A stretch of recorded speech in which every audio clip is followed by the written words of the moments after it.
Primera carta de Pablo a Timoteo, capítulo 6, del versículo 17 al 21. Y dice así la palabra.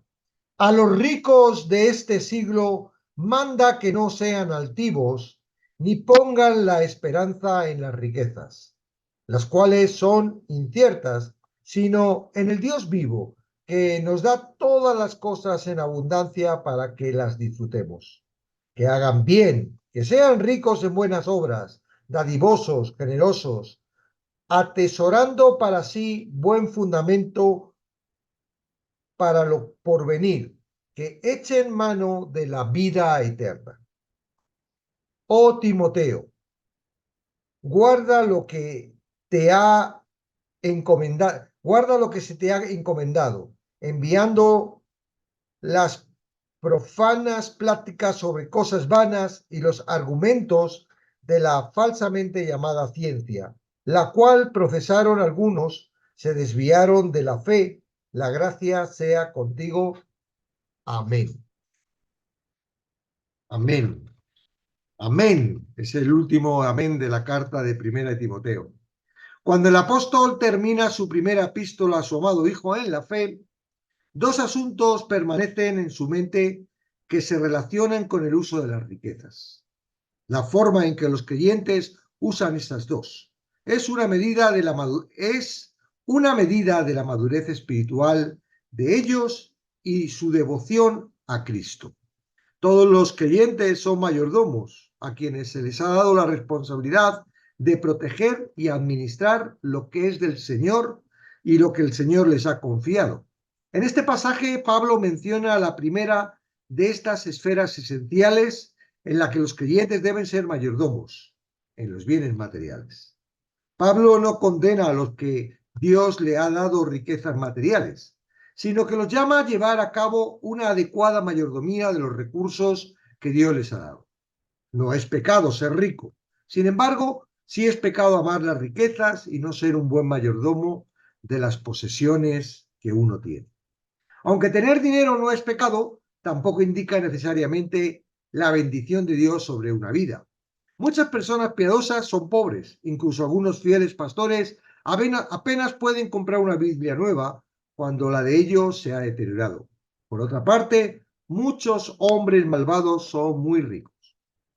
El peligro que corren los ricos es que se vuelvan altivos. Despreciar a los que están abajo en la escala económica es un penoso trato de la naturaleza humana caída.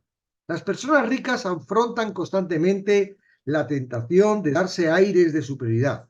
Las riquezas y el orgullo muchas veces se hallan juntos, y cuanto más grande sea la riqueza, tanto mayor sea la tentación. Es muy difícil ser rico y tener un espíritu humilde. Un segundo peligro que corren los ricos es la tentación de poner las esperanzas en las riquezas. Basar la esperanza en las riquezas en vez de en Dios es tonto. El deber de todos los creyentes ricos es usar sus recursos para suplir las necesidades de los demás. El apóstol presenta 4 fases que definen esta tarea. En primer lugar, Timoteo debe enseñarles a que hagan el bien. Los ricos deben usar su vida y su dinero para hacer cosas genuinamente nobles y buenas. El segundo aspecto estrecha, si te entiendes, estoy leyendo, no voy a poder contestarte, amigo Damián, bueno, la gente no escucha. En segundo aspecto, estrecha un poco más el deber de los ricos. Que sean ricos es buena obra. El propósito de Dios no es que las riquezas materiales se acaparen o se repartan a cuentagotas. La palabra clave es ricos, que significa abundantes. Las riquezas materiales deben usarse para hacer buenas obras a favor de otros. Gracias. Menos mal que tengo moderadores. Una tercera fase agudiza el enfoque del apóstol aún más. Al suplir las necesidades de los demás, los que tienen dinero deben ser generosos. El deber de los ricos incluye suplir las necesidades de los demás, más allá del mínimo.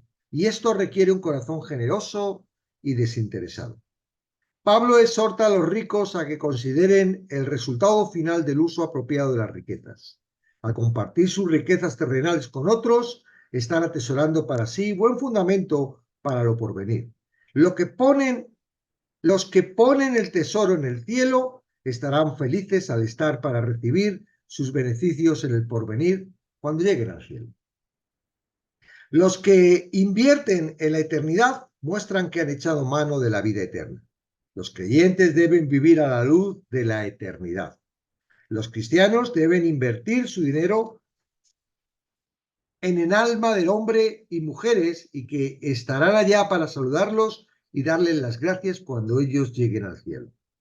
El depósito que Timoteo debía guardar es la verdad. Continúan Pablo indicándolo que se deben evitar las falsas doctrinas como plagas mortales que es. Es obvio el peligro de la falsa enseñanza. Algunos la han profesado y se desviaron de la fe. El suceso a considerar es la apostasía, el abandono de la verdad que lamentablemente es tan común. Pablo suplica a Timoteo que no llegue a ser como los falsos maestros, sino que guarde el depósito de la verdad que se les ha confiado para que lo proteja. ¿Qué implica tal protección? ¿Cómo puede guardarse el tesoro de la verdad? En primer lugar, creyendo la palabra de Dios. En segundo lugar, aceptando la palabra. En tercer lugar, amando la palabra. En cuarto lugar, obedeciendo la palabra. En quinto lugar, proclamando la palabra. En sexto lugar, defendiendo la palabra. En séptimo lugar, estudiando la palabra. Ese es el último. La despedida de Pablo, la gracia sea contigo, en algunos manuscritos antiguos dice con vosotros, indicando entonces que su despedida va más allá de Timoteo y abarca a toda la congregación en Efeso. Todos los cristianos son responsables de preservar y pasar a la próxima generación la preciosa herencia de verdad que ha recibido. Bueno, hoy estamos otra vez con el tema de las riquezas. En este caso ya no es la economía general, sino de los que realmente, bueno, Dios les ha dado la posibilidad de tener dinero, más de lo normal, ¿verdad? Es un riesgo, ¿verdad? Es un riesgo claro y definido porque ya lo dijo Jesús, cuán difícil es que un rico entre en el reino de los cielos. Bueno, no sabemos hasta qué punto, ¿verdad? Eh, ah, que nos dé riqueza cuando realmente estamos convencidos de quién somos, estamos en Cristo y que ya no necesitamos la riqueza, ya amamos a Cristo porque estamos en Cristo, nos hemos dado cuenta de nuestro corazón, no queremos que nos dé ahí las riquezas, que no sea antes. En parte el enemigo trabaja con las riquezas, ¿verdad? Me preguntaba una persona, ¿qué podía hacer para ganar dinero? Digo, yo sé la forma en que tienes para ganar dinero. Dice, yo no te la voy a decir porque no me gustaría que la siguieras. Ah, no, dímela, dímela, todo entusiasmado, ¿no? Porque en realidad, ¿os acordáis que decíamos ayer? Según lo que el corazón quiere, ¿verdad? ¿Qué es lo que quería Judas? Pasta. ¿Qué es lo que querían los fariseos? Poder y pasta. O sea, entonces si tú le preguntas a una persona, ¿qué es lo que deseas? Y dice, ay, yo deseo estar con Dios, conocer a Dios, es un corazón dispuesto hacia Él. Pero si la respuesta es pasta, corazón difícil, un corazón duro que todavía le falta trabajo, ¿verdad? De alguna forma está agarrado y pillado por el amor al dinero. Entonces me decía, ¿cómo, cómo, cómo? Digo, pues vende tu alma al diablo. ¿Cómo se hace eso? Digo, no seas loco. ¿Cómo vas a hacer eso? Bueno, me ha dado la oportunidad para poder predicar el Evangelio, pero estaba dispuesto, ¿verdad? ¿Cómo se hace eso? ¿Verdad? Hemos visto algunas películas y algunas, pues bueno, dice, lo hago, ¿no? Como diciendo, no creo en el diablo, lo que quiero es la pasta, pero en realidad detrás de la pasta hay un poder, ¿verdad? Increíble que es el que queremos evitar. Ahora hay gente con dinero en la iglesia. Aquí en la iglesia de Efesios había ricos, porque si no, no le dice a Timoteo, dice, a los ricos de este siglo manda que no sean altivos. Está hablando de ricos económicamente. ¿Había ricos en Efeso? Había ricos. De alguna forma eran personas que habían creído en Jesucristo y estaban siguiendo. Bueno, estaban siendo perseguidos porque ya no eran judaizantes, no eran judíos, eran y tenían persecución. Los cristianos en aquella época tenían persecución, ¿verdad? Y más en la época en la que está escribiendo esta carta, que ya está Nerón por ahí rondando y el incendio que hubo en Roma y todo esto. O sea, que ya de alguna forma estaban detrás de los cristianos, ya no lo consideraban como una secta judizante, la consideraban como una secta fuera parte y dijeran, ah, no sois de los judíos, entonces tenéis que respetar lo que el imperio, aquí todo el mundo va a adorar a los dioses y al emperador. Y claro, los cristianos, a lo mejor el judío tenía su remanente, no quería, no era capaz de montar una movida grandísima si le hacían adorar a los dioses falsos y tal, porque estaban muy por la ley. Pero los cristianos era aún distinto. Estos no protestaban. Estos no lo hacían y sufrían persecución, sufrían penalidades y no les importaba porque ellos habían entendido de que ya iban a estar en el cielo. Bueno, de alguna forma, cuanto antes se acababa lo de la tierra, antes llegaban al beneficio del cielo. ¿Ok? Entonces, bueno, ricos, cristianos, tiene que haber una diferencia, ¿verdad? No pueden ser ricos cristianos que sean como los ricos del mundo. ¿Qué son los ricos del mundo? El mayor problema de los ricos, lo dicen, ¿no? Es la altivez, que se consideran que porque contienen dinero, tienen autoridad y están por encima de otros, ¿verdad? Hay, por ejemplo, pastores son más favorables hacia los ricos que hacia los pobres, como diciendo, este va a dar más en la ofrenda. Todos estos peligros traen la riqueza, ¿ok? Ahora, bueno, si Dios te ha puesto el dinero, ¿verdad? Y estás en Cristo y realmente estás en Cristo, esta es la bendición que tienes, no vas a tener problema a la hora de ser generoso.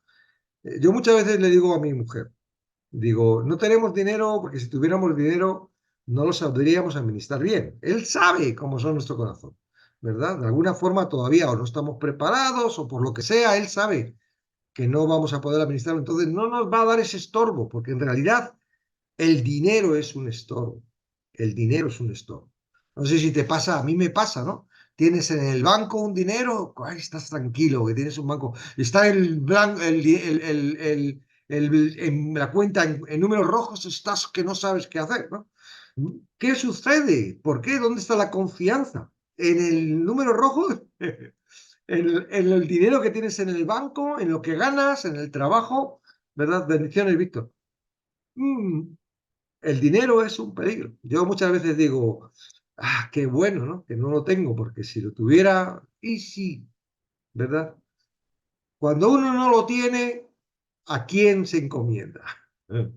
Y, "Oh, el dinero es malo, pero qué bueno. No, sí, no, pero por lo menos tener lo básico. Sí, vas a tener lo básico, siempre tienes lo básico. Lo que pasa es que estamos en un mundo de consumismo en el que, ¿qué es lo básico?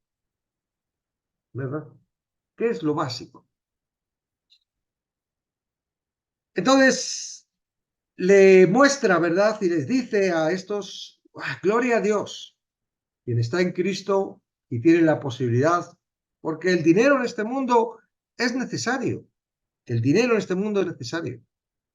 Con el dinero se compran Biblias, con el dinero se hacen cosas, con el dinero, ¿verdad? Se ayudan a las personas, con el dinero. Ahora es muy distinto lo que estamos hablando hoy a lo que yo he oído predicar en algunas iglesias. Ahí se barre para adentro. Por eso hay algunos que dicen, no, el diezmo es para los pobres, no sé qué cuánto, no, y en parte tienen razón, ¿no? O sea, digamos que el dinero no es para, de alguna forma, cada día ser más grande, más bonita la iglesia, más atractiva, tener más gente trabajando para la iglesia, y eso es un... No, el dinero es para ayudar. ¿Cómo creéis que eran las iglesias en la época de Hechos? ¿Verdad? ¿Cómo creéis, para qué creéis que cogió la ofrenda? Es Pablo que recorrió medio Asia recogiendo una ofrenda, ¿verdad? y que al final para llevar la ofrenda le costó que le prendieran para cogerle preso ya hasta que llegó a Roma. Y él quería llegar. ¿Qué es lo que sucedía, no? Había personas. Hoy en día, yo sé que hay países que lo están pasando mal y yo no sé hasta qué punto vamos a pasarlo mal cuando venga la cosa más gorda, o a lo mejor no, a lo mejor nos vamos y los que lo pasan mal son los que se quedan, no tengo ni idea. Pero hay mucha necesidad en el mundo y hay muchas cosas buenas que se pueden hacer en el mundo. Entonces, quien tiene dinero tiene capacidad para decir, a ver, ¿qué puedo? ¿En qué puedo invertir? Ahora, no es suyo, es administrador de lo que es de Dios. Esto es lo importante. ¿Eres rico? ¿Crees que es tuyo el dinero? ¡Wow! Chungo. Algo pasa. Ahora, ¿eres rico? Bueno, eres rico, tienes dinero. Digo, Dios me ha puesto ese dinero para que sea administrador, que este dinero, y de alguna forma, si te ha puesto dinero, te ha puesto también. ¿Por qué creéis que el hombre, el señor que se marcha en la parábola de Jesús, le da uno 5, a otro 3 y a otro 1? Podría haberle dado 5, 5 y 5. No, porque el hombre conocía a sus siervos. Este va a saber administrar los 5 bien. Este 5 no, pero 3 sí. Este no tengo mucha idea. Le voy a dejar uno, a ver qué pasa. ¿Ok? Le voy a dar la oportunidad, ¿verdad? Porque él no desprecia. Entonces, en la medida de lo que tú estás preparado, que no es una preparación tuya, es una preparación que Dios ha dado.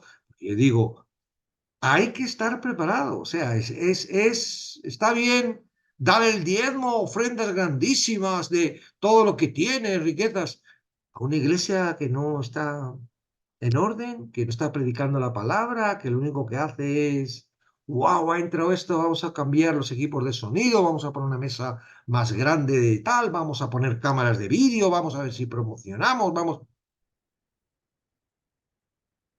Yo dudo. Entonces, digo, no porque estás haciendo bien, no. Si Dios te ha dado la posibilidad de tener y te da la sabiduría para administrarlo, vas a saber cómo administrar.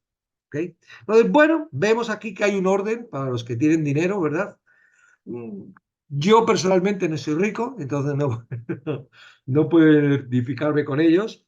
He tenido dinero y bueno, en la medida, me gustaría que me lo devolvieran, todo lo que da, que me lo devolvieran y entonces yo sabría dónde invertirlo ahora. En aquella época todavía estaba ciego, muerto, esclavo.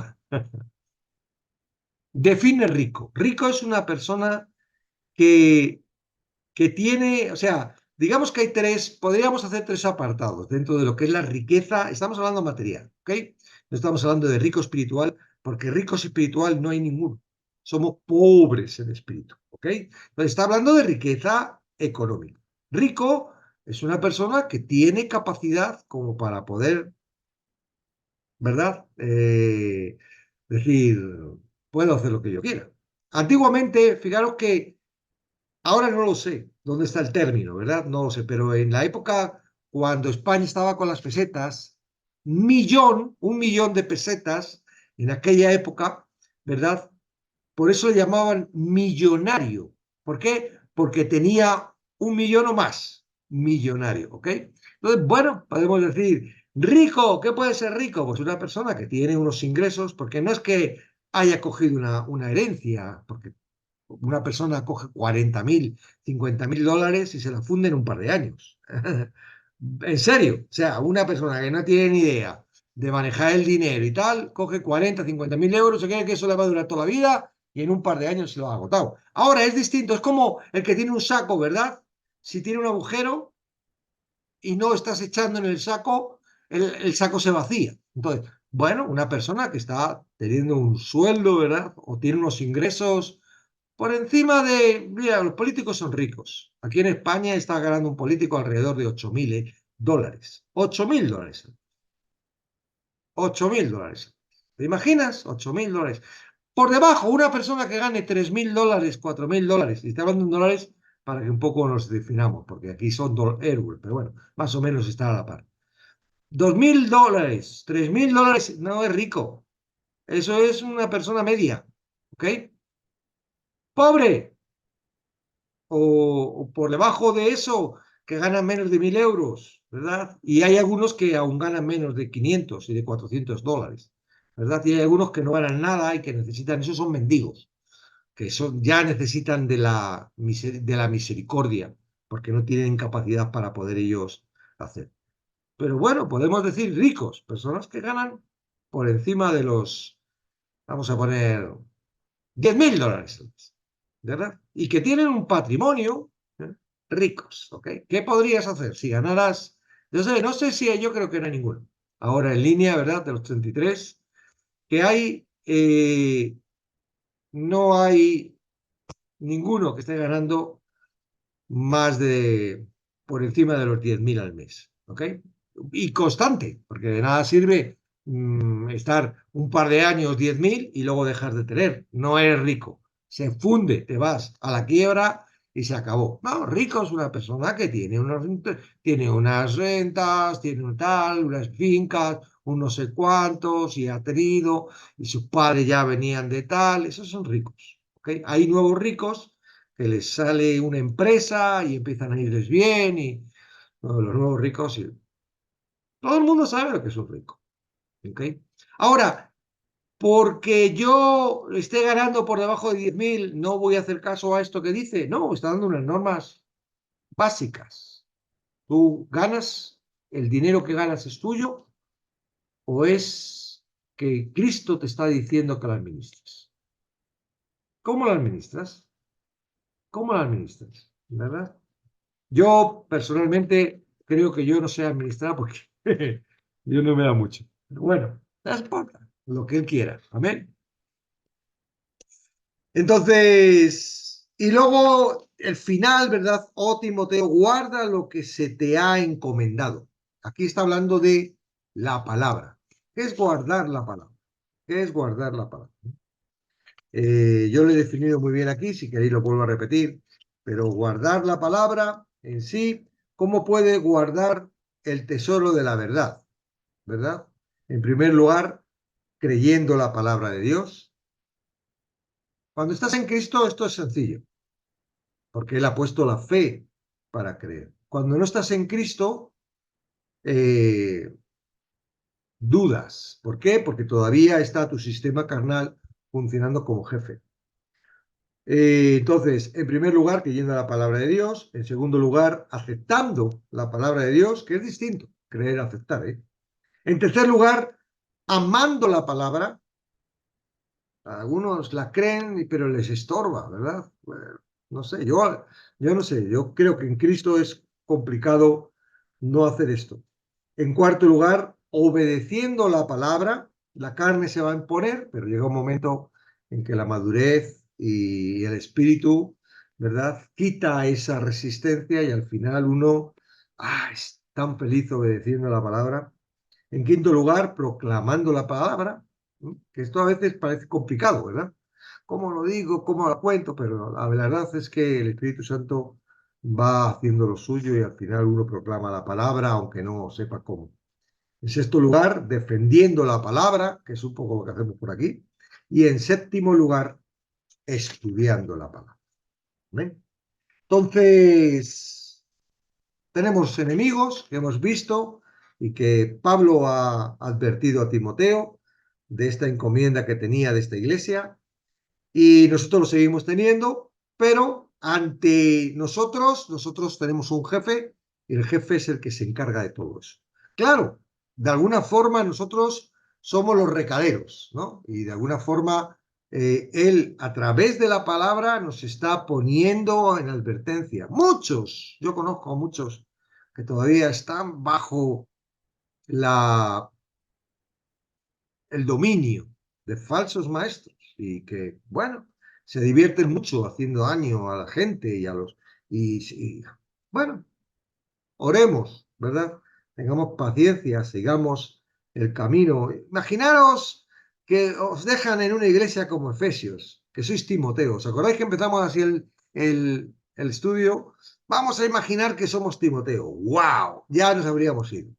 No hubiéramos aguantado. Timoteo, la verdad es que era un tío valiente y nosotros no hubiéramos aguantado. Hubiéramos llorado, no hubiéramos aguantado la presión. Bueno, Timoteo estaba ahí aguantando, recibió esta carta. Vamos a ver qué sucede. Es curioso, ¿no? Porque esta carta la recibe y Pablo tiene que mandar una segunda. Vamos a ver qué sucede, ¿verdad? ¿Qué respuesta, ¿verdad? Tiene Timoteo, qué respuesta, qué pasa, porque Pablo vuelve a mandar una segunda carta, que es la que vamos a empezar mañana en segunda epístola de Timoteo. ¿Ok? La segunda de Timoteo. Amén. Bueno, hoy más cortito por ser el último capítulo y ya subir a la página web todo esto. Hasta aquí el estudio de la primera carta de Pablo a Timoteo.